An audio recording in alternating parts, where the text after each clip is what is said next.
Telangana real estate regularity authority వద్ద ప్రాజెక్టును register చేయించుకున్నాని ముందస్తు ప్రకటనలు ఇస్తూ కొనుగోలుదారులను తప్పుదోవ పట్టించేలా సోషల్ మీడియాలో ప్రకటనలు ఇచ్చిన ఆర్కెలా రియాలిటీ ఇన్ఫ్రా సంస్థకు రేరా అథారిటీ 22,41,525 భారీ జరిమానా విధించింది.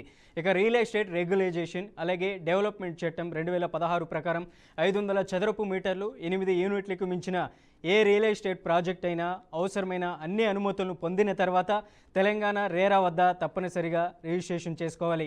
రిజిస్ట్రేషన్ నెంబర్ పొందాక ముందు ఏ విధంగా అయినా ప్రకటనలు ఇవ్వడం, మార్కెటింగ్ చేయడం, బుకింగ్లు స్వీకరించడం, అమ్మకం చేయడం లేదా అమ్మకానికి ఆఫర్ చేయడం, డబ్బులు స్వీకరించడం లేదా ప్లాట్, అపార్ట్మెంట్, భవనం కొనుగోలు చేయమని వ్యక్తులను ఆహ్వానించడం చట్టవిరుద్ధమని పేర్కొంది. తుక్కుగూడలోని ఓఆర్ఆర్ ఎగ్జిట్ 14 వద్ద ఓ కొత్త ప్రాజెక్టును నిర్మిస్తున్నామని, అందులోని సదుపాయాలను చూపిస్తూ ఆర్కెలా రియాలిటీ ఇన్ఫ్రా సంస్థ చట్టవిరుద్ధమైన ప్రకటనలు ఇచ్చిందని రేరా దృష్టికి రావడంతో సుమోటోగా నోటీసులు జారీ చేసింది. సంస్థ వాదనలు విన్న అథారిటీ తదుపరి విచారణ అనంతరం ఆ సోషల్ మీడియా ప్రకటనలు చట్టంలోని సెక్షన్ 3 ఉల్లంఘన కిందకే వస్తాయని పేర్కొంది. రేరా రిజిస్టర్ లేకుండా ప్రకటనలు ఇచ్చి ఆసక్తి గల కొనుగోలుదారులు ఇప్పుడే రిజిస్టర్ చేసుకోవాలని పేర్కొన్న పూర్తిగా చట్టవిరుద్ధమని తెలిపింది.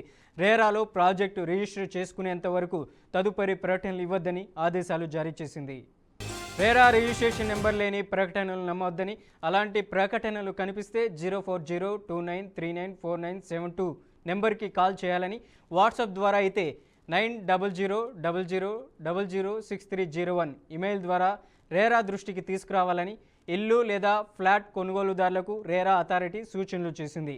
అదేవిధంగా ప్రకటనలో రేరా రిజిస్ట్రేషన్ నెంబర్ పొందుపరిస్తే ఆ నెంబర్ ద్వారా రేరా అధికారిక వెబ్సైట్లో ప్రాజెక్టుల వివరాలు, ప్లాన్ అనుమతులు, లేఅవుట్ ప్రణాళికలు, డబ్బు చెల్లించబోయే సంబంధిత ప్రాజెక్ట్ బ్యాంకు ఖాతా, ప్రాజెక్టు పూర్తి కాబో తేదీ మరియు ప్రమోటర్ వివరాలను క్షుణ్ణంగా తనిఖీ చేసుకొని పూర్తి బాధ్యతతో కొనుగోలు నిర్ణయం చేసుకోవాలని తెలిపింది.